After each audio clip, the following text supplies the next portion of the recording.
making a paper house. First, fold a sheet of blue striped notebook paper in half. The line should now be vertical, the crease a horizon. In black, draw the shape of a house. Then trim the edges to form a roof. Where you want windows, cut a flap. Through the flap, you can place pieces of furniture or people to peer at when you peep through the paper windows. On the first floor, in the kitchen, Mom raises her stick arms. She can almost touch the ceiling. She's closest to the door. Above her is a bedroom where a girl looks out a window. She's next to a desk, with her arms out straight, as if she was doing third-grade calisthenics. To the girl's right is another room with a bed, a lamp. Downstairs, next to the kitchen, Dad lies on the couch in boxy underwear. Black and white can't show his cigarette dripping ash onto the carpet, forming a hole. The summer she left. There was an empty crib, no bathing, a lack of gospel, and plastic hangers on the floor. So I made corn on the cob for dinner, covered in foil, coated in butter on a red grill. There was no meat, no greens, but there was water without ice, and sweat weeping from a glass, forming a circle on the table, fat as the moon at its fullest. Family night at the county fair. Cotton candy like a pink dervish looms on the cone presented to me by a hand that is pale like popcorn. Everyone is concave, wobbling while they walk the midway. Little girls in blue ribbons clutch the fingers of fathers in loosened ties. Big boys ride the spinning cars, catching their mother's eyes as they whip by like the inside of cracked eggs, whisked into dough boys. I take the super slide. The attendant calls single rider. At the bottom, damp, dark grass clips onto my bare shins. When I stand, the clippings drop into the cuffs of my white socks. I can't find the cotton candy cone, but the sugar melted into red on my palm. Arrested. We had you arrested, said you were a threat, as you drooled vodka down your loosened tie. Yet it was peace we wanted. We locked you up for the quiet. But my mother bailed you out. She was your one phone call, a woman to whom you were no longer married, a woman you told us to not be like, with her hair wrapped in black netting, her work shirt smelling of fried shrimp and butter. This one's for my camera girl. I've known more than 20 years now, so thank you for driving all the way to come here. Sunday at Merchant Mill Pond. We had walked at least a mile into the woods. I had been discussing music with your parents, folk songs I first heard your mother play on her guitar, when I felt the weight at my neck. Once my coat was off my back, I noted the heft was at the collar. Your sister was laughing as she pulled the frog from the hood of my coat. The frog's tongue splayed across his lips, his legs askew. I would come to laugh as I picked up my discarded coat from where it blended in with the brown leaves of the path. I wore it on my hunched shoulders as I fell behind you and your family as we finished the hike. Every few feet, I checked my pockets for anything else hanging on. If first you were water.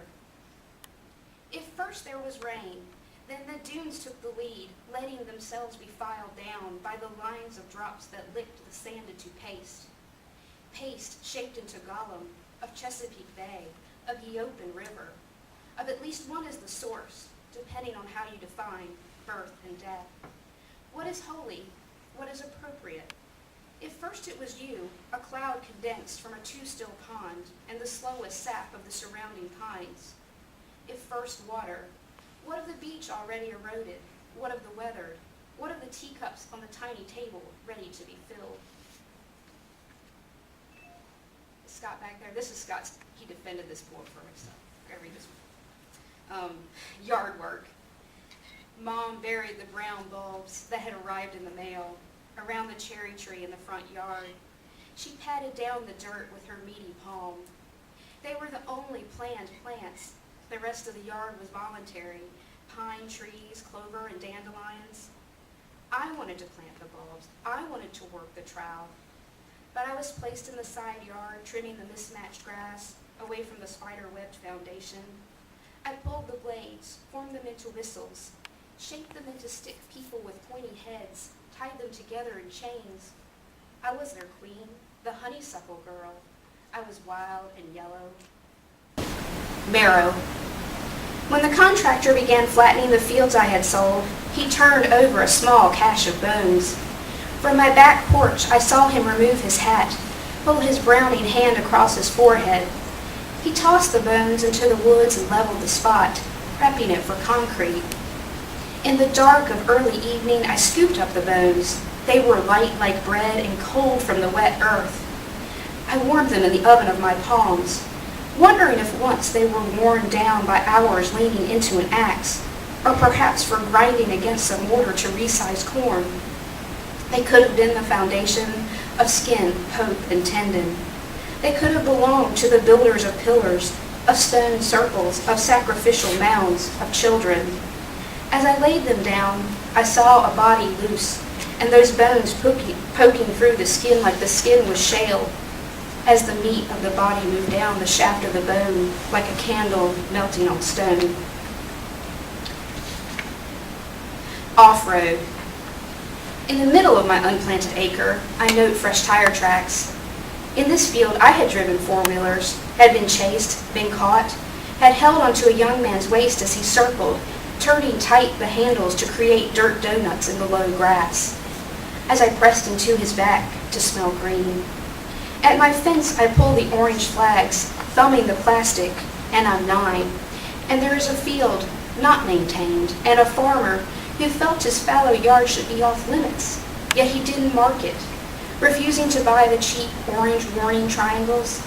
And there was a boy, 18, pushing off a girl from the ATV, just before his neck met the unmarked wire. There was the sound of taut metal. There is the sound of 2 crows calling to each other as they wheel lower. Beaters. There's a green van in the breakdown lane, smoke curling from its open silver hood. A woman stands several car lengths away, a child on her hip. In profile, she reminds me of you. If you were here now, you'd be 55. Would you still be driving those beaters? There was that mustard yellow sedan that had to be strategically parked because it couldn't go into reverse. And that old 88 you never wanted to give up, even when the floors rusted through. You covered the holes with gray plastic mats. I'd lift them, tossing candy onto the road. I had to be careful, though, to sit in the middle of the bench seat because the doors were known to ghost open. The end of October. Throughout the house are boxes. Boxes filled with never mailed warranty forms. Boxes of nuts without bolts. Empty boxes in boxes like Russian dolls. In some boxes there are bags. Plastic grocery bags, receipts still inside. Paper restaurant bags with sturdy bottoms and good handles. There are holy bags, burrowed in other bags, and that's only the master bedroom. The piles are all around and on the bed. The only open space is one pillow, a blanket, a view of the whitish sheet. In my hand, an empty garbage bag. Where to start? I topple boxes and boxes and boxes, patting the cardboard flat like turned soil. 7 p.m. You fell asleep on the couch with your right arm a crooked pillow, your knees bent so you only occupy half a cushion. Your left arm lies on your left side. Your hand is caught onto the cuff of your jeans where the cloth is eased up to show an inch of your calf. I sit next to your bare feet and I rest my head against your ankle. Thought it'd be a good end one, so thanks everybody. But it's called Fat Girl at the Drugstore. She puts a roll of Rolos in her shopping cart, then adds a Diet Coke. As she walks by the freezer section, she opens the door to consider the lean cuisines. Near the register, she flips through the latest issue of O magazine, trying to find a particular price point, a number, which makes it okay for a fat girl to buy condoms.